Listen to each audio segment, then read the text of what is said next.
Mortes em Jujutsu Kaisen são mal feitas. Vi umas discussões por aí e acho bacana analisarmos isso. Esse episódio trouxe muitas coisas legais e nesse vídeo falaremos sobre temas universais em Jujutsu, se as mortes são boas ou ruins, o estilo de animação do episódio e claro como esse roteiro foi narrativamente construído para ser um episódio impactante.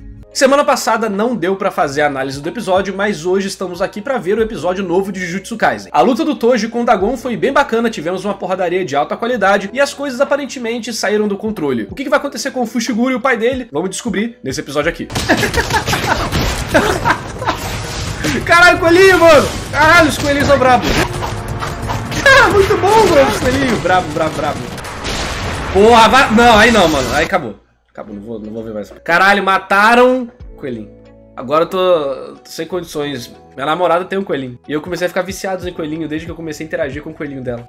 É muito fofinho, cara. Eu vou soltar ou já soltei, dependendo do horário que você tá vendo esse vídeo, um outro vídeo sobre Jujutsu Kaisen, falando especificamente sobre os designs de personagens de Jujutsu Kaisen. E como tudo isso tem a ver com a narrativa que simbolismo que a obra tá tentando passar pra gente. Vou deixar aqui no link na descrição, caso já tenha sido publicado, pra você assistir depois desse vídeo, beleza? Aqui eles escolheram um estilo específico pro flashback do Toji, onde as coisas são bem paradas em geral. Isso, obviamente, além do estilo estético que isso vai gerar, a sensação diferente, claramente diferente do presente em relação ao passado, e também provavelmente a forma que o personagem enxerga o mundo, também tem aí uma forma muito inteligente de dar aquela economizada sinistra pra botar na porrada, né? Eu apoio porrada bem produzida. Caraca! Caralho, caiu igual um saco de bosta, mano. Aí, na moral, desrespeitaram meu Toji, mano. Ah lá, que porra é essa? Caiu igual cocô, pois é. Cara, esse é um dos personagens de Jujutsu mais eficientes na minha visão, esse loirinho aí. Porque ele é feito pra ser insuportável, ele é insuportável, ele faz ações insuportáveis, e ele é um bosta. E isso deixa tudo mais insuportável ainda. Aqui o Gege acertou demais, cara. É aquele vilão desprezível, tipo o Spandan de One Piece. O cara é um merda, desprezível, você fica tipo, vai tomar no cu, sabe? Muito bom. Dito isso, muito bem feito. Os elefantes estão dançando o Chan em cima das formigas? Foi isso mesmo? Pera aí. Primeiro, tem algumas coisas a se comentar aqui. Nesse meu vídeo que eu falei pra vocês, que eu vou falar sobre Jujutsu Kaisen e os designs ruins, eu vou entrar em simbologia, vou entrar em filosofia da história, no que ela quer passar, no tema, pararará. E nesse meio eu vou até comentar sobre como o Gege trata vilões, de certa forma, né? Porque isso é algo que vai se manifestar em todas as partes da obra. E a gente vai ver que muitos inimigos, entre aspas, relevantes, nem nome tem. Não que eles são relevantes na trama, mas eles são relevantes durante algum certo momento da história, dos episódios e tudo mais. Por exemplo, o cara que tem um saco na cabeça, que tá perseguindo a menina que vai virar o receptáculo no passado do Gojo, não tem nome. A velha tem nome, e o neto dela é conhecido como neto da velha. Você vai ter vários personagens que tem momentos na história de participações e eles não têm nome nenhum. E eu acho que isso é relevante pra história, pela forma que o Gege constrói as coisas. Na Wiki, se você pegar lá, mestres de maldições relevantes, que simplesmente não tem nome. Eu acho isso muito curioso, porque eles fazem parte da história durante um período relevante ali de tempo, dentro de cada arco, e o Gege é zero neles. E isso tem toda uma, na minha visão, uma proposta que o Gege faz na obra em relação ao glamour ou falta de glamour que o mundo de Jujutsu Kaisen tem. E aí a gente vai desenvolver esse tema nesse vídeo e tudo mais. Não sei se o vídeo saiu, se saiu eu vou deixar aqui na descrição. Mas eu não tô falando do personagem não, do visual, da animação. Eu tô falando do design dos personagens, dos uniformes, desse tipo de coisa. Percebe o Toji. A roupa do Toji é qual? É uma blusa, uma calça e uma sapatilha de Kung Fu. A roupa do moleque lá, da avó, do neto da avó, ele parece que tá indo no supermercado, entendeu? E aí a gente vai desenvolver esse tema de como que o Gege trabalha o design na obra dele em relação à narrativa. Eu acho que isso é importante porque pra mim tá tudo conectado. Mesmo eu não gostando de algumas decisões, eu acho que tá muito bem conectado, que ele mandou muito bem nisso, pra mostrar como o mundo de Jujutsu é uma merda. Percebe na comunidade otaku em geral. Você vai ver que todo mundo quer ser ninja em Naruto, todo mundo quer ser Shinigami, todo mundo quer ser pirata ou marinheiro em One Piece. Você pega Jujutsu Kaisen, em geral você fala, cara, pô, é legal ter poder de maldição e tal, mas ser um feiticeiro em Jujutsu é uma merda. É uma vida de merda, uma morte de merda, você lida com merda, você fica com energia negativa o tempo todo. É horrível. E aí a gente vai mostrar como isso é intencional do autor e tudo mais, como ele trata a morte, como ele trata design, como ele trata os inimigos, como ele trata tudo. Vai ser um vídeo legal. É, vida baseada em manipular energia ruim. Exatamente. Ele tá todo triste, mano. Ele tá todo triste. O jogo tá tipo... No bitches.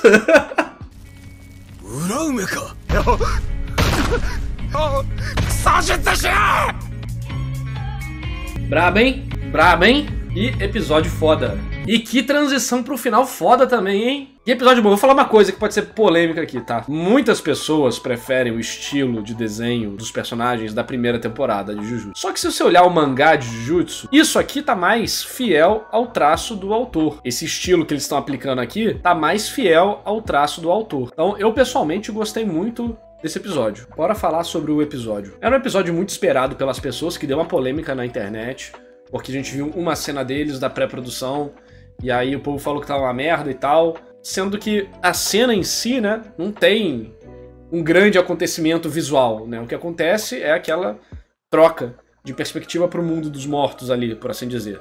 Aquela visão do outro mundo, né? Então, eu não achei que ficou um problema, não. Eu gostei muito do episódio, ele teve muitos momentos de pancadaria. Eu sei que vai ter gente que vai reclamar da simplificação das formas ou das sombras de vários personagens. A gente pode ver ali o cara de terno, por exemplo, né? Isso não me incomoda, tá? Em questão de animação, pra me incomodar, precisa ser algo que fica trocando constantemente ou muito ruim, constantemente. Aqui eu acho que esse episódio, pelo que parece, administrou muito bem como ele ia aplicar os momentos de mais intensidade e os momentos de menos intensidade. Flashback lá do passado do Touji, ele vendendo o Megumi. Bota ali um estilo mais abstrato e tira ali movimentação, economiza uma grana e dá uma estética separada para aquilo, declarando ali claramente que é outro momento da vida, ou passado. Divide direitinho a sessão do episódio. Então esse tipo de técnica, se bem utilizada, vai dando, né, boas saídas para a equipe transformar o episódio em algo melhor do que ele poderia ser se não tivesse essas técnicas. O diretor disse que queria mais fiel ao mangá e usou o databook para fazer as cenas originais. Ó, que legal! E nesse episódio a gente teve um detalhe curioso, que é o seguinte: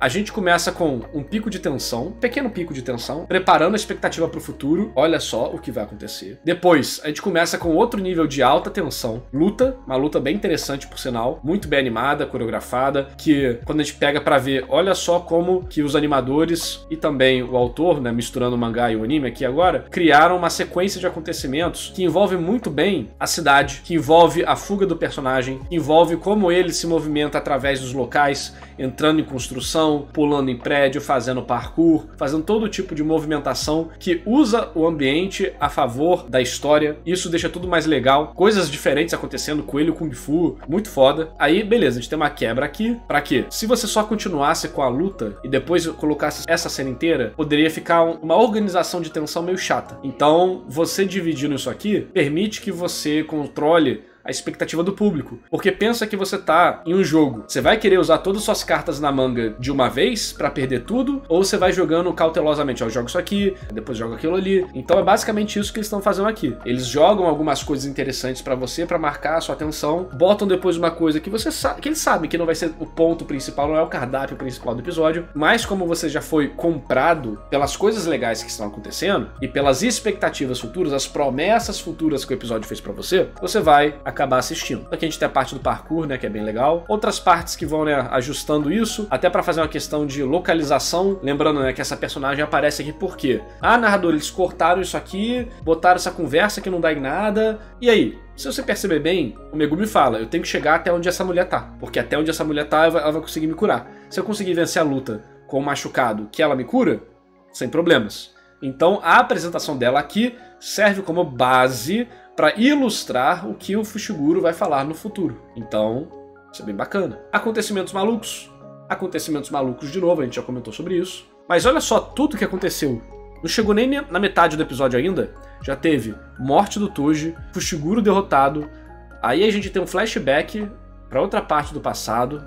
A gente tem uma enrolação desses personagens aqui. Não enrolação, né? Mas... E aí a gente volta, né? Se fosse de uma coisa para outra, talvez não funcionasse tão bem. Então se tem essa quebra aqui no meio, serve para criar o contraste entre uma cena intensa, uma cena mais calma e que prepara uma outra cena intensa. Então cria aquela sensação de que montanha-russa que vai cada vez subindo mais para então estourar. E aí começa aqui, né, uma sequência sensacional de combate, muito bem coreografada, muito divertida, muito intensa. Uma boa história. Ela não vai ter a luta pela luta. A luta é uma plataforma para outras coisas que estão rolando na história. A luta vai ser para desenvolver um personagem, fazer um embate moral, apresentar o mundo, apresentar um poder, criar uma situação, preparar algo no futuro, gerar um conflito. A luta é para ser um trampolim para outras coisas. E aqui essa luta tá fazendo algumas coisas, né? Principalmente um trampolim para a história. Aqui a trama fica mais complexa por causa dessa luta. Não em complexidade de tipo, ai meu Deus, muito inteligente. Não, mas em complexidade de imprevisibilidade, de coisas interessantes acontecendo na tela. E ao mesmo tempo que isso acontece, a gente tem um pouco mais da personalidade do Sukuna aqui. A gente vê como ele tem esse senso de humor deturpado, de eu posso, eu faço, eu quero e vai ser assim, brincando com a vida dos outros. Isso dá mais carisma pro personagem. Ele é um vilão terrível, mas isso faz com que a gente consiga apreciar ele como esse vilão deturpado que ele é. A gente tem momentos onde ele tá se levando a sério, mas ele sabe também da zoeira que ele tá fazendo. Isso deixa ele um pouco mais interessante de se acompanhar para uma certa parcela do público. Eu tô incluso nessa parcela do público. Claro, vai ter gente que não vai gostar, mas até aí, né, paciência. Aí aqui, né, nessa luta também, a gente tem uma manifestação de um negócio interessante, né, que é o fato do Sukuna ter, aparentemente, 2 tipos de técnicas amaldiçoadas. Já gera mais um mistério, que gera mais uma explicação no futuro, gera mais ansiedade. E uma história. Você botar perguntas que vão gerar engajamento é algo sempre positivo. Uma coisa é uma pergunta de não entendi que caralhos está acontecendo. Você lê a página ou vê o anime e fala, é o quê? Tô entendendo nada. Isso é ruim. Mas se você faz uma história, você gera perguntas de curiosidade, pô, como assim ele tem 2 técnicas amaldiçoadas? Ou em One Piece, o que é One Piece? O que é a arma? O que os poneglifos são? Tudo isso é muito bom para uma história, porque isso gera engajamento do público. Então essa luta aqui, ela serve para várias coisas. E quanto mais camadas narrativas, vamos dizer assim, mais valor ela vai ter. Eu chamo isso nos vídeos em geral de valores narrativos, ou só valores, porque você pode ter o espetáculo, ele pode ser um valor, a animação também é um valor, coreografia é um valor, né? Mas você junta tudo isso aí com desenvolvimento de personagem, apresentação de personagem, questões da trama, mistérios, momentos de intensidade, o valor do próprio momento na hora que a gente está assistindo, como uma cena de ação, tudo isso vai fazendo com que ela seja mais apreciada pelas pessoas. Por isso tem tanta gente que gosta dessa luta aqui, da luta do banheiro, e de tantas outras lutas de Jujutsu e de outros animes, que elas juntam todas essas coisas. Quando você pega lutas que tem menos desses valores, em geral elas são mais esquecíveis. Não que elas sejam ruins, mas elas tendem a não marcar tanto assim. A gente tem a morte aqui do jogo, né, que o Gege ele resolveu fazer algo mais triste do que épico. Até porque o combate épico já aconteceu. Talvez o Gege tenha preferido, vamos não mostrar a técnica do Sukuna, deixa no ar esse mistério e foca no jogo. Isso foi bom ou ruim? Vai depender de muita coisa do seu gosto. Eu, pessoalmente,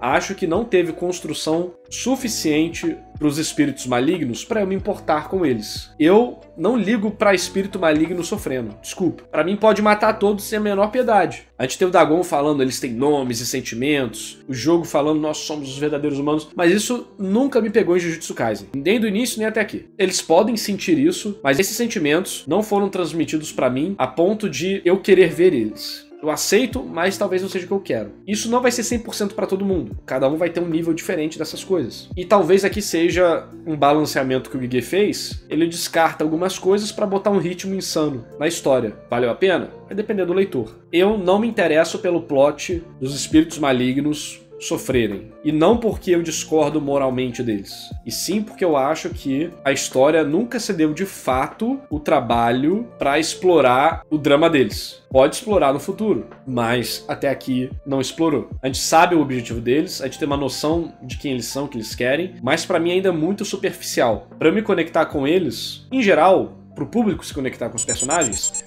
seria necessário algumas camadas extras. Porque também não é o foco do Gege abordar esses temas.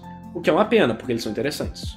Eu vi uma discussão rolando no Twitter e em outros locais sobre as mortes de Jujutsu Kaisen. As mortes súbitas. Eu não acho que isso seja necessariamente um problema. Eu acho que o que envolve um desgosto da galera, de quem não gosta desses momentos, não é pelo momento, e sim pelo fato da gente não ter o envolvimento com os personagens para sentir esses momentos como pontos relevantes dentro dos capítulos ou dos episódios. Porque esse elemento da morte em Jujutsu Kaisen, eu vou falar naquele meu vídeo muito louco, que pra mim envolve muito a visão de mundo que o Gege colocou dentro da história. Só que aí você tem um conflito entre uma morte súbita e deselegante, vamos dizer assim, dentro do mundo, né? Tipo, não tem glamour, é uma morte merda. E você também tem a composição de um capítulo para gerar um momento de impacto. E você também tem o nível de associação que a gente tem com aquele personagem. Então você tem que misturar tudo isso muito bem para fazer com que o momento da morte dele seja súbita, ou seja triste, ou seja ruim no sentido, né, tipo, é uma morte desonrosa, né, que não é legal, não deu o valor que o personagem merecia. O que é um valor que o personagem merecia? Por exemplo, Barba Branca. Barba Branca em One Piece tem a morte, morre em pé, é épico, caraca, muito foda. Mas nesse episódio em específico, viu algumas pessoas comentando que a morte do Toji foi anticlimática. O que tu acha? É isso que a gente tá falando. A morte do Toji aqui é a remorte do Toji, né? Aqui é ele se sacrificando pra manter o filho dele. A animação dele caindo foi meio saco de bosta, né? Igual a gente tava falando ali, pô, foi meio esquisito nesse sentido. E entra naquilo que a gente tava conversando. É a falta de mérito, a falta de dignidade, a falta de quesitos legais. Você sente que o personagem tá sendo desrespeitado de alguma forma. Por que que isso acontece? Vários motivos. Primeiro, o Toji conseguiu muito apelo com o público. E ele é um vilão legal de se acompanhar. A presença dele na obra deixa ela imprevisível. E isso tem muito valor em uma história. Quando ele morre aqui, olha a métrica do episódio. Onde tá a morte dele? Aqui. Isso aqui não é o ápice do episódio. Outras coisas vão fazer sombra nisso aqui. Ao mesmo tempo que, por mais que aqui tivesse sido feito para ser uma morte épica, continuaria debaixo de sombra. Então, pelo fato das pessoas gostarem muito do personagem, a gente tem esse elemento de desrespeito, pode gerar uma irritação para muita gente. E aí vem tudo que a gente tá falando, como o Jujutsu Kaisen trabalha a vida e a morte dos personagens. Existe o elemento temático, que a gente vai falar num vídeo bem bacana sobre isso, e existe o elemento do ritmo de Jujutsu Kaisen. O ritmo de Jujutsu Kaisen, às vezes, é tão frenético que ele sacrifica alguns outros elementos de qualidade da obra para manter o ritmo frenético. Você conseguiria ver um episódio de anime facilmente com 24 minutos de Megumi versus Toji, com o ápice do episódio sendo a morte dele. Expande umas lutas, bota os pensamentos, bota alguns flashbacks, bota ali o povo conversando um pouquinho mais, bota alguma outra perspectiva, prepara a coisa para o episódio futuro. Aí nessa parte aqui, quando o Toji vai se matar, dá um drama, dá uma música, dá um ângulo, dá uma iluminação, um shot de reação, sabe? Tipo, vai dando outros elementos e tal, e você torna essa morte mais dramática. Aqui é seco. É seco, acabou. Então, você tá fazendo sacrifícios. Vai depender do seu gosto. Eu, pessoalmente, acho que Jujutsu sacrifica demais as coisas pelo ritmo. Mas esse é o meu gosto. Toji ali morreu em paz por saber do legume. Eu entendi assim. Sim, é essa a perspectiva que está sendo passada pra gente. Só que intenção é diferente de qualidade. E eu não tô falando que aqui a qualidade objetivamente é ruim. Tô falando que pela forma que o autor fez, muitas pessoas podem se desinteressar. A Gabizard falou o seguinte, matar um personagem morto não causa o mesmo impacto. De fato, a gente já sabe que ele está morto. Mas sentimento supera a lógica. Então se você faz uma cena emocionante, mesmo assim você torna o momento legal. Você faz as pessoas se importar. Tendo um episódio com esse ponto do episódio sendo destaque, aí você teria uma aceitação muito maior das pessoas em relação à morte desse personagem. Mas isso é o e se. A obra não tem essa proposta. As mortes em Jujutsu Kaisen constantemente são feitas de forma súbita e desmerecedora do personagem. Mas a gente vê aqui que é constantemente feito nisso e vários outros elementos da obra sustentam essa visão de transformar os personagens em uns fudidos, vamos dizer assim. Não há glamour no mundo feiticeiro.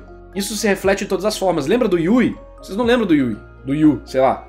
É o cara que morre no flashback do Gojo. Ele é todo animado, o protagonista shonen. Uhul, let's go, vamos fazer o bem. Yeah, eu sou feiticeiro. Corta a cena, tá ele morto no necrotério. Os caras olhando assim. A morte dele acontece fora de tela. Os caras falam, a maldição era mais forte que a gente esperava. Era de nível 1 e tal. Isso tem um motivo na história pra ser assim. Foi isso que eu achei do episódio de Jujutsu Kaisen. Curtiu pra caramba, espero que você tenha gostado do vídeo. Deixe nos comentários o que você achou dos argumentos contra e a favor às mortes de Jujutsu e também em relação à direção do episódio e a animação dele. E aí, gostou ou não? Não esquece de dar like no vídeo, se inscrever no canal e também apoia a partir de R$5 para ter acesso a vários benefícios, como lives exclusivas, área VIP no Discord e vídeos antecipados, beleza? Então, valeu e falou! E esse vídeo só foi possível graças à lenda do canal, a CDN, e aos heróis Aleph Santos, Aleph Beles, André Luiz Melo, Felipe Kurama, João Pedro Coelho, Leonardo de Brito Correia, Matheus Felipe, Nero Zero, Celtinho Gameplays e a todos que apoiam o meu trabalho. Obrigado por assistir e até o próximo vídeo!